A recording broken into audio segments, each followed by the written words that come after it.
Explication du Notre Père par saint Thomas d'Aquin, donnée à Naples au printemps de l'année 1273. Prologue. Le Notre Père possède excellemment les 5 qualités requises pour toute prière. Premièrement, parmi toutes les prières, l'oraison dominicale occupe manifestement la place principale. Elle possède en effet les 5 qualités excellentes requises pour la prière. Celle-ci doit être confiante, droite, ordonnée, dévote et humble. Premièrement, la prière doit être confiante, comme saint Paul l'écrit aux Hébreux, chapitre 4, verset 16. Approchons-nous donc avec assurance du trône de la grâce, afin d'obtenir miséricorde et de trouver grâce pour un secours opportun. L'oraison doit aussi procéder d'une foi sans défaillance, d'après saint Jacques, chapitre 1, verset 6. L'un de vous manque-t-il de sagesse, qu'il la demande à Dieu, mais qu'il la demande avec foi, sans hésitation aucune. Pour plusieurs raisons, le Notre Père est la prière la plus sûre, la plus confiante. N'est-elle pas en effet l'œuvre de notre avocat, du plus sage des priants, du possesseur de tous les trésors de la sagesse? Confère Colossiens chapitre 2, verset 3. Celui dont saint Jean a dit, première épître chapitre 2, verset 1. Nous avons auprès du Père un avocat, Jésus-Christ le juste. Saint Cyprien écrit dans son traité de l'oraison dominicale: Comme nous avons le Christ comme avocat auprès du Père pour nos péchés, dans nos demandes de pardon pour nos fautes, présentons en notre faveur les paroles de notre avocat. L'oraison dominicale nous paraît aussi une prière plus assurée d'être exaucée que toute autre pour le motif suivant. Celui qui, avec son Père, écoute favorablement cette prière est le même qui nous l'a enseignée. Comme il l'affirme au psaume 90, verset 15, « Il criera vers moi et je l'exaucerai. » C'est, dit saint Cyprien, faire au Seigneur une prière amie, familière et dévote, que de s'adresser à lui en reprenant ses propres paroles.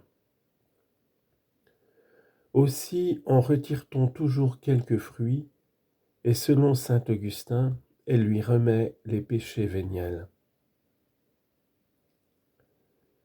Deuxièmement, notre prière doit être droite, c'est-à-dire qu'elle doit nous faire demander à Dieu les biens qui nous conviennent. La prière, dit saint Jean Damascène, est la demande à Dieu des dons qu'il convient de solliciter. Fort souvent, la prière n'est pas exaucée pour avoir imploré des biens qui ne nous conviennent pas vraiment. Comme le dit saint Jacques, vous demandez et vous ne recevez pas parce que vous demandez mal. Chapitre 4, verset 3. Il est bien difficile de savoir avec certitude ce qu'il faut demander, car il l'est tout autant de savoir ce qu'il faut désirer. Et il n'est permis de demander dans la prière que ce qu'il est permis de désirer.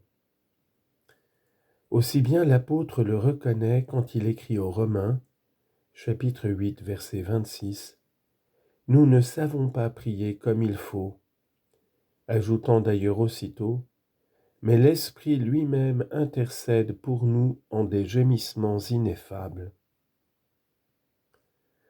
Mais n'est-ce pas le Christ qui est notre docteur? C'est bien à lui de nous enseigner ce que nous devons demander, puisque ses disciples lui dirent, Luc chapitre 11, verset 1, « Seigneur, apprends-nous à prier. »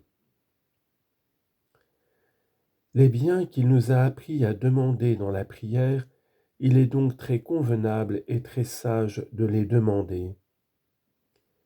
Si nous prions d'une manière juste et convenable, dit saint Augustin, quels que soient les termes dont nous usons, nous ne disons rien d'autre que ce qui est contenu dans cette oraison dominicale.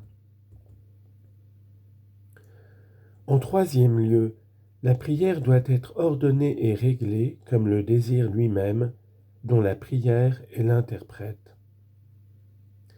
L'ordre convenable consiste en ce que nous préférions dans nos désirs et nos prières les biens spirituels aux biens corporels, les réalités célestes aux réalités terrestres, conformément à la recommandation du Seigneur. Matthieu chapitre 6 verset 33. Cherchez premièrement le royaume de Dieu et sa justice, et tout le reste, le manger, le boire et le vivre, vous seront donnés par surcroît. Dans l'horizon dominical, le Seigneur nous a appris à observer cet ordre. On y demande en effet d'abord les réalités célestes et ensuite les biens terrestres. En quatrième lieu, la prière doit être dévote. L'excellence de la dévotion, en effet, rend le sacrifice de la prière agréable à Dieu. En votre nom, Seigneur, j'élèverai mes mains, dit le psalmiste. Psaume 62, versets 5 et 6. Et mon âme se gorgera comme de moelle et de graisse. La prolixité de la prière le plus souvent affaiblit la dévotion. Aussi le Seigneur nous enseigne à éviter cette prolixité superflue. Dans vos prières, dit-il, Matthieu chapitre 6, verset 7, ne multipliez pas les paroles comme font les païens. Saint Augustin, écrivant à Proba, dit aussi, bannissez de la prière l'abondance des paroles. Cependant, ne manquez pas, si votre attention demeure fervente, de beaucoup supplier. Telle est la raison pour laquelle le Seigneur institua cette brève prière du Notre Père. La dévotion vient de la charité, qui est inséparablement amour de Dieu et du prochain. Cette prière du Notre Père est une manifestation de ces deux amours. Pour montrer en effet notre amour à Dieu, nous l'appelons Père, et pour signifier notre amour pour le prochain, nous prions pour tous les hommes ensemble en disant « Notre Père », et poussés par le même amour, nous ajoutons « Remettez-nous nos offenses ». En cinquième lieu, notre raison doit être humble, suivant cette parole du psalmiste, psaume 101, verset 18, « Dieu a regardé la prière des humbles ». Une prière humble est une prière sûrement exaucée. Le Seigneur nous le montre dans l'évangile du pharisien et du publicain. Luc chapitre 18, versets 9 à 15. Et Judith, chapitre 9, verset 16, priant le Seigneur lui disait, « Vous avez toujours eu pour agréable la supplication des humbles et des doux. »